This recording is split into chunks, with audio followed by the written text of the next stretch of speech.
Primeira carta de Pedro, capítulo 2, versículo 9. 1 Pedro 2, 9. Um texto que diz respeito à nossa identidade. Se alguém perguntar para você quem você é, ou a igreja, quem vocês são, aqui está uma resposta espetacular. Primeira carta de Pedro, capítulo 2, versículo 9. Vós, porém, sois raça eleita, sacerdócio real, nação santa, povo de propriedade exclusiva de Deus, a fim de proclamardes as virtudes daquele que vos chamou das trevas para a sua maravilhosa luz. Quem você é?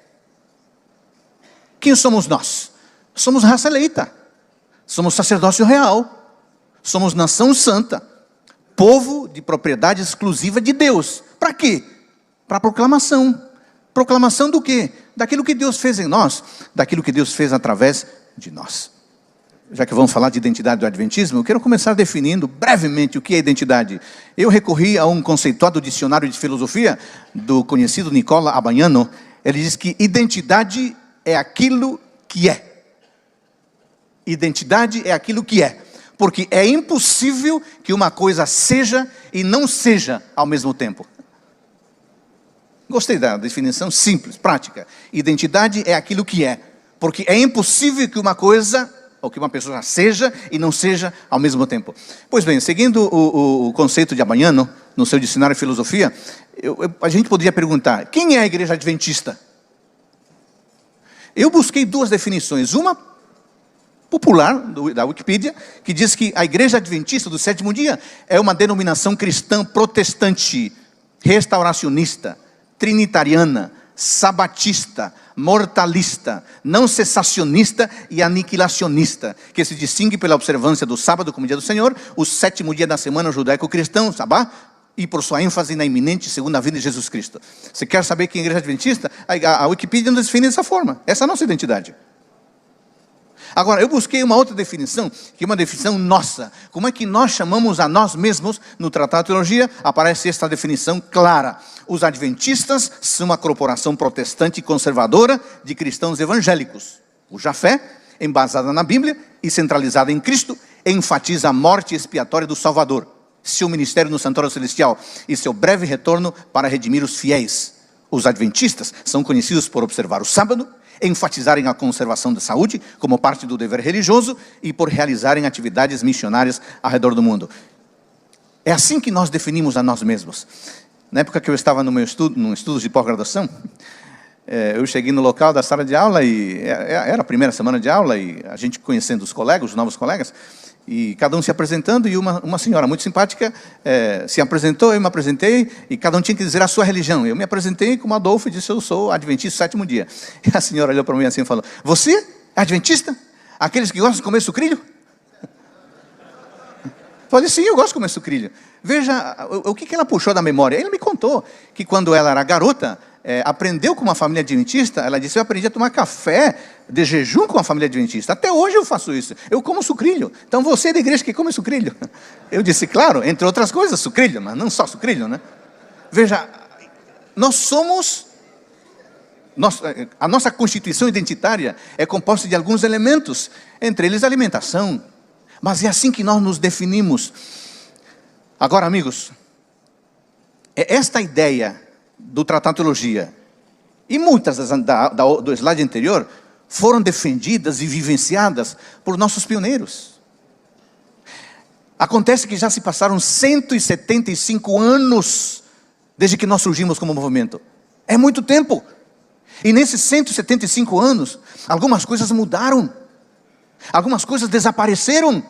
E surgiram algumas preocupações.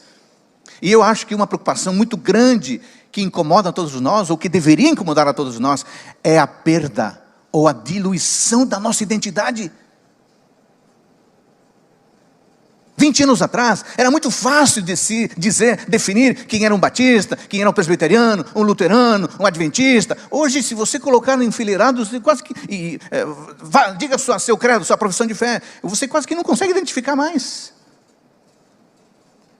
Eu tenho uma preocupação, colegas pastores, que me incomoda muito, é a perda e a diminuição da nossa identidade em meio a uma cultura que cada vez está mais nos engolindo. e nos deixando parecidos a todo mundo. Ler e pesquisar, amigos, é um imperativo para pastores, para membros, para todo mundo. A leitura é o meio universal do aprendizado e é o preparo imediato para todo tipo de produção. Ler é essencial. Mas o que me preocupa, e aqui está a primeira preocupação, é o seguinte: livros seculares evangélicos como fundamento da teologia de muitos pastores. É claro, colegas, que nós devemos conhecer literatura, não apenas da adventista. Afinal de contas, nós não somos alienados. Nós vivemos numa cultura, e na cultura em que vivemos há literatura de boa, em várias denominações. Nós não somos alienados, não somos esquisitos. Cada um de nós, eu acho, você também, eu já fiz isso, na sua respectiva área, no seu campo de atuação, nós já lemos, pesquisamos literatura secular ou literatura evangélica. Eu não estou falando disso. Eu não estou falando disso.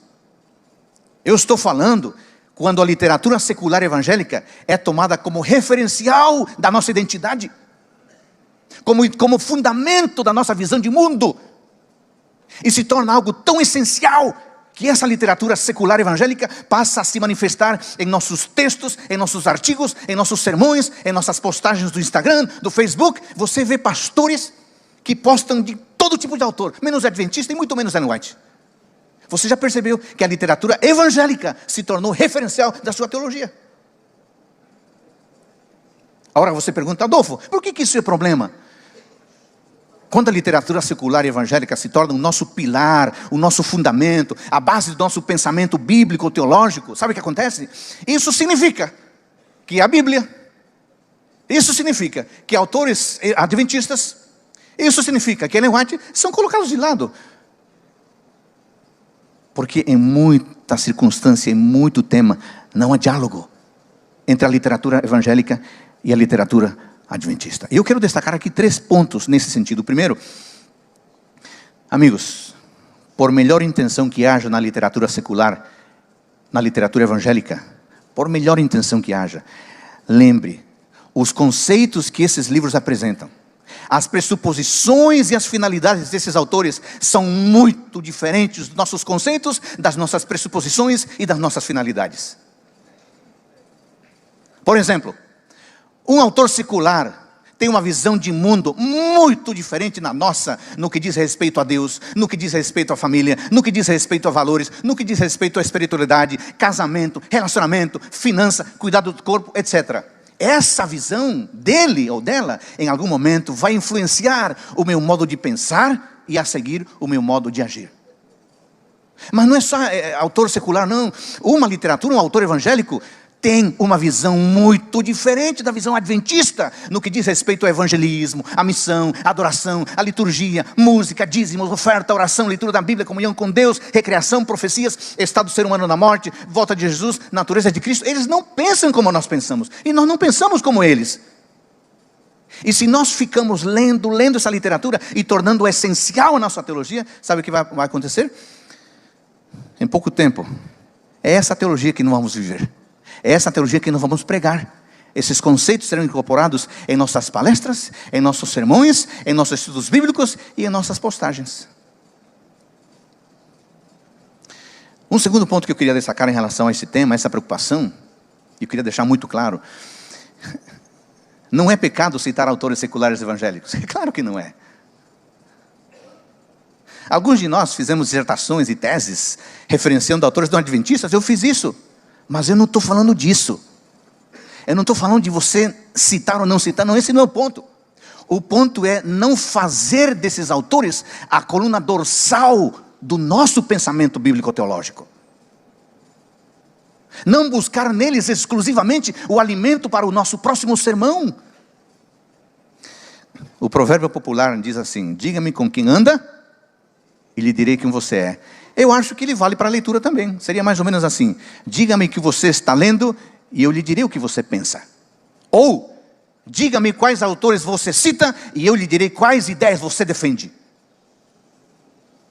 Por isso, colegas pastores, por favor, submetamos os autores seculares, os autores evangélicos ao crivo da Escritura Sagrada. E em segundo lugar, ao crivo dos livros de Ellen G. White. Lembre que a nossa confiança total e irrestrita é na Bíblia, e não no teólogo, não no sistema teológico, ainda que adventista ele seja. O nosso critério único é a palavra de Deus. E um terceiro elemento nessa preocupação, eu queria pedir uma gentileza para vocês, colegas. Por favor, tenhamos cuidado ao mencionar, ao recomendar autores seculares evangélicos publicamente ou em nossas redes sociais. É muito comum hoje um pastor dizer: estou lendo esse livro, ele posta a capa, posta o nome do autor, uma frase, mas acontece que esse autor não tem um livro. O livro faz parte de um pacote maior que se chama teologia. Será que você está referenciando apenas o livro ou você está referenciando o autor? Imagine você, e eu vou falar de um exemplo real, não é hipotético. Imagine você o impacto de um teólogo quando ele diz assim: Nietzsche está certo quando ele diz isto. Ou imagine o impacto quando um teólogo adventista diz assim: o nihilismo tem fundamento nos evangelhos, e eu vou provar isso. Até você explicar o que você queria dizer, a pessoa não escuta mais. Ela só escutou a primeira frase, acabou, você não consegue explicar mais. E ela vai tuitear não a frase completa, só o que interessou a ela. Amigos, por favor, tenhamos cuidado em recomendar literatura. E tenhamos certeza de que essa é uma boa literatura. Eu queria que você pensasse nisso aqui. Que tipo de literatura tem sido a minha leitura principal? A minha referência teológica? Voltando para casa, dê uma olhada na sua biblioteca. Que livros você tem? De qual escola teológica são eles? De qual escola ideológica? Qual é a teologia dos seus autores preferidos?